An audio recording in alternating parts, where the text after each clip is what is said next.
Hello বন্ধুরা, আজকে আমি এমন একটি জায়গায় দাঁড়িয়ে আছি যে জায়গাটা বাংলা, বিহার, উড়িষ্যার প্রথম স্বাধীন নবাব মুর্শিদ কুলি খাঁর মেয়ে আজিমুন্নেসা বেগমের সমাধিস্থল।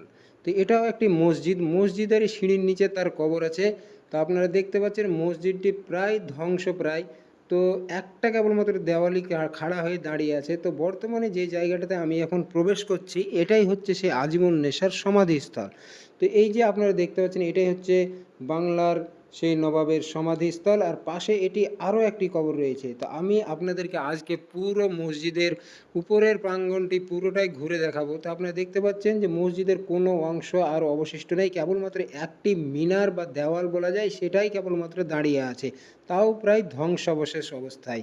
তো যাই হোক, আপনারা দেখতে পাচ্ছেন যে কত সুন্দর সেই সময়ের আর্কিটেকচার, এবং প্রায় 200 থেকে 250 বছর আগেকার এই মসজিদ এখনও একটি দেওয়াল কিন্তু খাড়া হয়ে দাঁড়িয়ে আছে, যা সেই সময়ের ইতিহাসকে বহন করে চলেছে।